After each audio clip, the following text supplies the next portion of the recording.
Hello दोस्तों, इस कहानी की शुरुआत होती है 1988 से। उत्तर प्रदेश के छोटे से शहर सुल्तानपुर में अरुणिमा सिन्हा का जन्म हुआ। अरुणिमा सिन्हा जैसे ही 3 वर्ष की हुई, उनके पिताजी की मौत हो गई, जिससे कि घर की सारी जिम्मेदारी उसकी माँ संभालने लगी। अरुणिमा का एक जिंदगी का इतिहास बदल गया। अरुणिमा एक रोज अपनी माँ से बोली कि माँ, मैं अपने खेल के साथ साथ पार्ट टाइम जॉब करना चाहती हूँ, और उसकी माँ मान गई।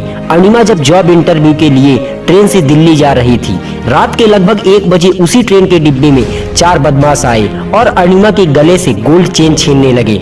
अरुणिमा उन चारों बदमाशों का बहुत विरोध किया, मगर उन बदमाशों ने अरुणिमा को ट्रेन से बाहर फेंक दिया, जिससे कि अरुणिमा का एक पैर पूरी तरह से कट चुका था। अरुणिमा रात भर मदद के लिए चीखती चिल्लाती रही, मगर उन्हें बचाने वहां कोई भी नहीं आया।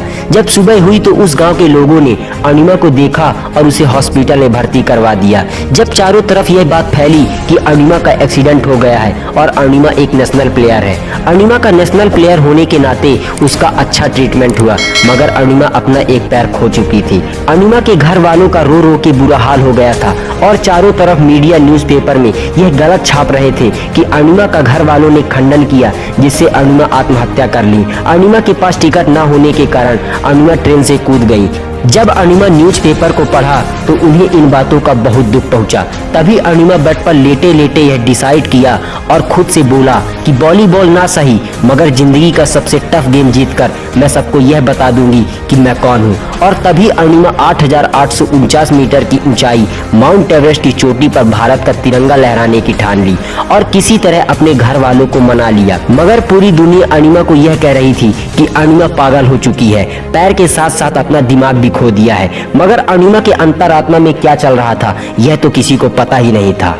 4 महीने हॉस्पिटल से डिस्चार्ज होने के बाद अरुणिमा सीधे नेहरू इंस्टीट्यूट ऑफ माउंटेनियरिंग के लिए चली गई। ट्रेनिंग के दौरान भी उन्हें बहुत सारी मुश्किलों का सामना करना पड़ा, जबकि उनके पैरों के घाव भी सही तरह से नहीं भरे थे। जब वह धीरे धीरे चलने का प्रयास करती थी तो उनके पैरों से ब्लड निकलने लगता था। ऐसी स्थिति में अगर कोई नॉर्मल व्यक्ति होता तो वह जिंदगी यापन करने के बारे में सोचता, मगर अरुणिमा ने इतिहास रचने के बारे में सोचा।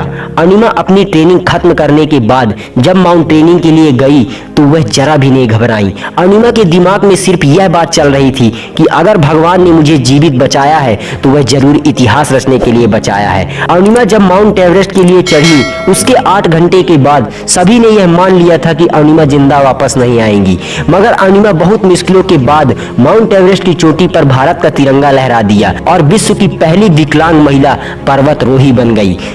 अरुणिमा अपनी विल पावर और मेहनत से एक इतिहास रच दिया। इंसान शरीर से विकलांग होता है, दिमाग से नहीं।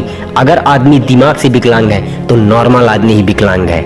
यह स्टोरी आपको कैसी लगी हमें कमेंट में जरूर बताइएगा, और ऐसी ही स्टोरी पाने के लिए इस चैनल को सब्सक्राइब करके बेल आइकन को प्रेस कर दीजिए। धन्यवाद।